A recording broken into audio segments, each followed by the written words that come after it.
Hi, welcome back to Good Gym. I'm Adam Reese, and today we're going to go over the sequence that we use for the general sequence that we use for the foam rolling and myofascial release type stuff before we go into people's workouts. And to explain myofascial release a little bit, it's kind of like your muscle is a lot kind of like a band like this, and if you get little knots in your muscle, then you're going to end up stretching. You can stretch this knot all day long, and all it's going to do is get tighter. And eventually, one side of the knot is going to get weaker than the other and eventually going to snap. But if we roll on it, we get rid of some of these knots. This isn't an exact way that it works, but we get rid of some of these knots, and your muscle tissue is going to be a lot healthier. It improves the tone of the muscle. It also gets it warmed up a little bit. It does some other things too. By tone of the muscle, I don't mean what it looks like when you flex in the mirror. I mean it's more like along the lines of like piano wire. So we're going to have Josh here go through and demonstrate our series. And what we're going to do, we're just going to have a ball. He's just going to roll out the inside of his foot. And what he has is basically the same size as a lacrosse ball. This is the same balls that they use in the sport. You use a baseball. I think by the time you get to a golf ball, you're getting a little too intense. But he's just putting some pressure on the muscle to get that release, to get it to have that expansion or whatever you want to call it. So after he does the foot, he's going to go to his Achilles, and he's going to roll around that Achilles area. He's not necessarily rolling out his Achilles, but he's rolling around that area. Okay, and he's going to spend about 15 to 20 seconds on each one of these spots, and he's going to roll up to the medial portion of the calf, which is your gastroc. And he's going to there's two big sides to this, if you want to think of it that way. So we want to get both of those, and then we want to split it right down the middle. After he's done with that, he's going to go out to the outside of his peroneals. This calf will get the foam roller out of the way here, so you can see. And he's really going to work on the outside there. This is an area that gets locked down a lot and stiffens up with a lot of athletes, and we want to loosen it up. Maybe not loosen it up isn't the right term, but we want to work on that area. Okay. After that, he's going to take the lacrosse ball, and he's going to go into his glute. He's going to take the same side that he's rolling, he's going to put that foot up on that knee, okay? And that's to kind of just open that hip up a little bit so that he can dig in there further. And if he gets any hot spots in there, spots that hurt a little bit worse than the others or feel like they need some more time or attention, or like not necessarily pain, but like these sharp spots, you want to spend more time on that spot. You really want to work it out. Okay, after that, we're going to take the ball, we're going to go into his cuff. Go ahead and turn your side here, so that you can see her come around here. So what he's going to do is you're basically just finding the top of your scapula or your shoulder blade, all right? And you're going right below that bone. There's like a little spot there that you can see when you look at someone's back. And all you're going to do is you're going to find that spot. It's kind of difficult to get into sometimes. And he's going to put his arm out to the side. He's just going to roll that muscle back and forth across the top. You're not going to get a lot of rolling here, but he's trying to just move that muscle in the way that it would move naturally over the top of that ball, creating that where it's putting pressure on that muscle. Okay. After this, he's going to take the ball and we're going to go to a wall. Here we like to use the corner here, and he's just putting it into the wall. And he's putting his arm up. Josh likes to keep his arm down. And he's trying to find that pec minor, pec major in there, and just dig that out. There's no real rhyme or reason here to how we're just putting pressure on the muscle. Okay, so it doesn't have to be ultra specific. You know, if there's certain things that you do with myofascial release that are very specific, and this is just not one of them. It's just very generalistic. Okay. After this, we're going to go to the foam roller, and we would do this on both sides. Also, we're going to use the foam roller, and he's going to get into his hip flexors in that TFL area. So he's just going to perpendicular to his hips.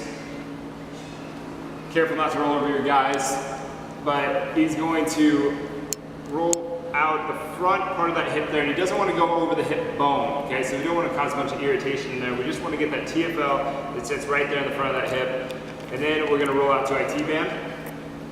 And he's going to go all along the length from the hip to the knee, and if you want some support here so that it doesn't seem so intense, you just wrap the leg around to take some weight off of the IT band. There's different schools of thought here. Do you roll quick like this, or do you take your time and go very kind of in segments along the IT band? See you, John. I think there's kind of a middle of the road here. I don't think that any way is wrong necessarily. So this is how we choose to do it here. A lot of people will disagree with me on that, and that is okay. Okay, now we're going to flip to the quads. And we're going to do both quads at the same time. And when he's doing both quads at the same time, he wants to point his toes out for a few, he wants to point his toes straight down for a few, and then he wants to go kind of pigeon-toed for a few also to get the different angles of his quad. Okay, go ahead and roll into adductor. Okay, now we're going to get the inside of his thigh. And the inside of his thigh is where your adductors are. And the adductors tend to have a lot of dense fibrotic tissue laying down because it's kind of always on. Like when you walk up a flight of stairs, you do a squat, you stand on one leg, the adductor is on, so it ends up laying down a lot of dense fibrotic tissue, and then it gets really stiff. And so a lot of people have a lot of trouble here, and what happens is it plays this tug of war between the anterior side of the abdomen, so like in your six-pack muscles, plays in your lower back, it plays this tug of war on who's going to win.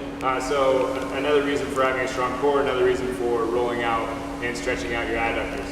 Okay, after this he's going to go to his hamstrings. Same things as the quad. He wants to roll his feet in and out to get the different angles of his thigh.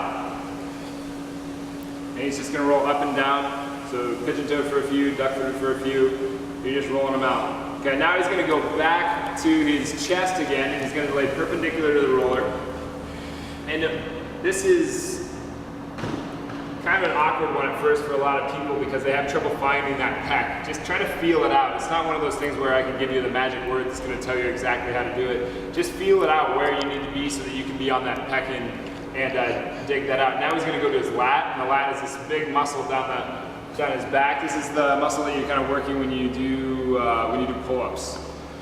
Okay, so he's going to dig into that, and he's going to roll up and down along that lat, and the thing that he wants to do, he wants to go from the shoulder, sometimes it just takes people a while to find it, he wants to go from the shoulder down to the middle of his torso, not from the middle of the torso down to the hip. That's not rolling, that's not where we want to be. We want to be up here, digging into that lat, okay? And then he's going to go clear to the top of the shoulder and dig in kind of around the pit, okay? And he's just going to roll forward and back.